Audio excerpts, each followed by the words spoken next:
लाडक्या बहिणीचं प्रेम ज्याला भेटलं ते 200च्या पार गेलं. मित्रांनो, लाडक्या बहिणीचं प्रेम एवढं डेंजरस आहे, की अक्षरशः एखाद्या नेत्याला त्याला खुर्चीवर बसवायला पूर्णतः मदत करू शकतं.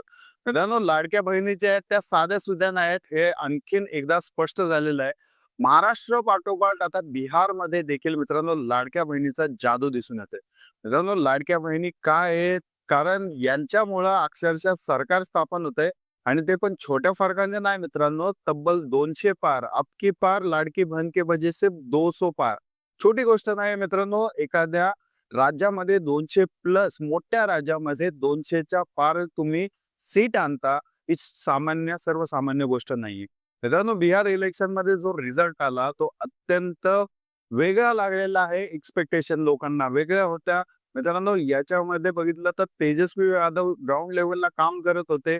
एक्झिट पोल एक सांगत होते आणि ज्या गोष्टी ठरल्या त्या वेगळ्याच ठरल्यात मित्रांनो. सगळ्यांना वाटत होतं बहुमत भेटू शकतं, परंतु एवढ्या मोठ्या लेव्हलला भेटेल हे कुणालाच माहिती नव्हतं. मित्रांनो, काय काय झालेलं आहे आणि लाडक्या बहिणीची जादू कशी चाललेली आहे याच्याबद्दल आपण बोलणार आहोत. माझं नाव आहे विकास. खरं बोलतो मध्ये तुमचं स्वागत आहे. मित्रांनो, भारतीय जनता पार्टी आणि जेडीयू मित्रांनो हे दोन्ही पक्षांनी जी मॅजिक केलेली आहे बिहारमध्ये, यांच्यामुळे मित्रांनो अक्षरशः विरोधकांची जी एक पॉवर असते ती पूर्णतः निकामी झालेली आहे. मित्रांनो, 200 प्लस टार्गेट यांनी कंप्लीट करून उरलेल्या जेवढ्या पण सीटेस आहेत त्या सगळ्या विरोधी पक्षाला आलेल्या आहेत. मित्रांनो, 209 ते 10चा आकडा आतापर्यंत आलेला आहे आणि याच्यामध्ये आपण जर बघितलं मित्रांनो, हा आकडा काही छोटा नाहीये. एवढ्या मोठ्या लेव्हलवरती आमदार निवडून येणं ही सर्वसामान्य गोष्ट नाहीये मित्रांनो. आणि बिहार सारख्या राज्यामध्ये जो एवढा मोठा राज्य आहे आणि मित्रांनो, हे जे राज्य आहे याच्यामध्ये सगळ्या कम्युनिटीज आहेत. सर्वात जास्त संख्या काही काही कम्युनिटीची आहे. तरी देखील मित्रांनो, इथले मत आहेत ते फक्त मोदींना भेटले आणि नितीश कुमारांना भेटले. याच्या मागे सर्वात मोठं कारण काय आहे तर मित्रांनो, लोक म्हणतील ईव्हीएमचं कारण आहे. परंतु मित्रांनो, याच्यामध्ये जर ठोस पुरावा जर आपल्याला कुणी दिला तर आपण त्यावरती विचार करू शकतो. परंतु कोणाकडे या ईव्हीएम बद्दल ठोस पुरावा पण नाहीये, की याद्वारे चिटिंग केलं जातंय, याद्वारे फेक वोट्स टाकले जातात आहे. असं काहीही नाहीये मित्रांनो. मित्रांनो, इलेक्शन कमिशनने दाखवून दिलेलं आहे ऑलरेडी, की ईव्हीएम मार्फत कुठल्याही प्रकारची चिटिंग करता येत नाही. त्यांनी पूर्ण वोटर लिस्टेस दाखवल्या, ज्याच्यावरती लोकांनी फेक वोट्स आहेत यांसारख्या गोष्टी सांगितल्या ना, त्या सगळ्या गोष्टी इलेक्शन कमिशनने दाखवून दिल्या.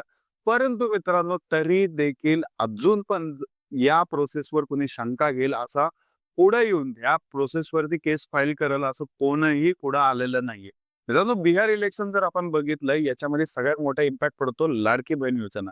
मित्रांनो, ज्याप्रमाणे महाराष्ट्र सरकारने लाडकी बहीण योजना चालू केली होती, त्याचप्रमाणे बिहार सरकारने त्यांच्या बहिणींसाठी योजना चालू केली. मित्रांनो, याच्यामध्ये पहिले तर आपल्या ज्या लाडक्या बहिणी आहेत त्यांना मंथली इन्कम भेटतं, ते पण 1,500 ते 2,000 रुपये भेटतात. आणि बिहारच्या लाडक्या बहिणी आहेत त्यांना 10,000 रुपये देण्यात आले. परंतु मित्रांनो, हे वन टाइम अमाउंट होती आणि ही 10,000 ची अमाउंट जी आहे ती एवढी मॅजिक केली, की अक्षरशः बिहार सारख्या राज्यामध्ये 200 पार यांचे आमदार निवडून आले. आणि याच्यामध्ये मित्रांनो, खरं बघितलं तर लॉजिकली विचार केला मित्रांनो, एखाद्या घरच्या स्त्रीला ज्यावेळेस तुम्ही 10,000 रुपयाची मदत करता, तर तुम्ही विचार करा त्या घरामध्ये वातावरण कसं असेल. मित्रांनो, तुम्ही एक लक्षात ठेवा, सर्वसामान्य गोरगरीब जे लोक खायचे वांदे ज्या लोकांचे असतात, त्यांना 10,000 रुपये हे खूप मोठ्या लेव्हलला असतात मित्रांनो. मित्रांनो, ही आर्थिक मदत व्यवहारासाठी व्यवसायासाठी करण्यात आली होती. परंतु मित्रांनो, ही जी मदत आहे ती एकदाच करण्यात आली होती. असं मल्टिपल टाइम आहे ना, दर महिन्याला प्रत्येक महिन्याला ते पैसे पडणार नव्हते अकाउंटमध्ये. एकदाच ही अमाउंट पडली आहे. ह्याच्यानंतर त्यांना एकदाही पैसे भेटणार नाही.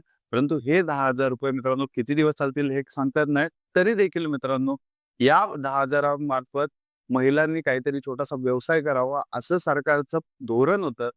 या 10,000 रुपयाने पूर्ण गेम बदलून टाकला आणि या लाडक्या बहिणींनी पूर्णतः भारतीय जनता पार्टीला आणि नितीश कुमारांना सत्तेमध्ये बसवलं.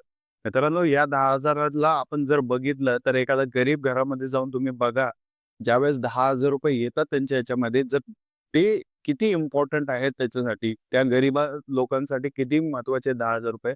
कारण मित्रांनो, अक्षरशः याच्यामध्ये अख्खं कुटुंब चालतं आणि जी कमवणारी लोकं असतात, जी गरीब लोकं असतात ना, त्यांच्या घरामध्ये ही अमाउंट मोठी आहे जी स्त्री असते ती विचार करते, की या सरकारने माझ्यासाठी एवढं केलेलं आहे. आम्हाला 10,000 ची मदत केलेली आहे.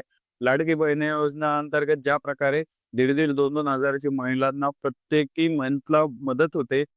त्या योजनेवरती विचार केला. त्याचप्रमाणे मित्रांनो ही योजना बघा ₹10,000 त्यांच्या अकाउंटला पडले आणि याच्यामध्ये मित्रांनो एखाद्याचं घर चालतं आणि त्या घरातले माणसं खाऊ शकतात. त्या जे गरीब लोकं असतात अक्षरशः जे झोपडपट्टीमध्ये राहतात, सर्वसामान्य एरियांमध्ये राहतात, जिथं अत्यंत जास्त दारिद्र्य आहे. बिहार तर दारिद्र्य रेषेखालचं राज्य आहे अक्षरशः. एवढं तिथं गरिबी आहे मित्रांनो, एवढं तिथं गोरगरिबी आहे.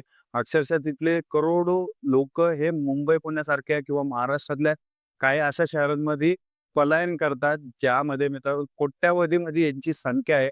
याच्यामध्ये तर मित्रांनो आपण बघितलं तिथं कुठल्याही प्रकारच्या सोयी-सुविधा नाहीये.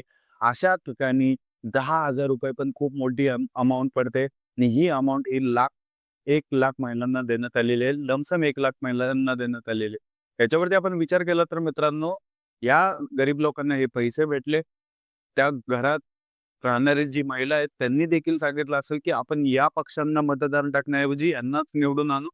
याच्यामुळं देखील इम्पॅक्ट झाला असेल मित्रांनो, असू शकतो. या सर्व गोष्टी डिपेंड करतात मित्रांनो आणि ज्या इलेक्शनच्या रिझल्टमध्ये आपल्याला दिसून आलेलं आहे. सत्तेत नसणारे पक्ष खूप दावे करतात, आम्ही हे करू, ते करू. परंतु जे सत्तेत असतं, त्याला फर्स्ट प्रायोरिटी असते कारण त्यांनी ऑलरेडी ती स्कीम लॉन्च केली असते जनतेसाठी आणि त्या स्कीममार्फत सर्वसामान्य लोकांना फायदा होत असतो. हे सगळं बिहार इलेक्शनमध्ये दिसून आलं आणि पूर्ण बिहारमध्ये दिसून आलं मित्रांनो. म्हणूनच बिहारमध्ये लाडकी बहीण योजना ही अत्यंत फायदेशीर ठरलेली आहे. बिहार सरकारसाठी, नितीश कुमारांसाठी आणि भारतीय जनता पार्टीसाठी पूर्णतः मित्रांनो आणि याच्यानंतर देखील मित्रांनो नितीश कुमारच हे 10वे मुख्यमंत्री होणार आहेत बिहारचे. त्यामुळे मित्रांनो ही योजना आता याच्यामार्फत पुढे देखील मदत होईल का? हे पण पाहणं इंटरेस्टिंग राहील मित्रांनो आणि कशाप्रकारे ही योजना जादू करते याबद्दल मी तुम्हाला सांगितलं आणि जाता-जाता एवढंच. भेटूया पुढच्या व्हिडिओमध्ये. जय हिंद, जय महाराष्ट्र.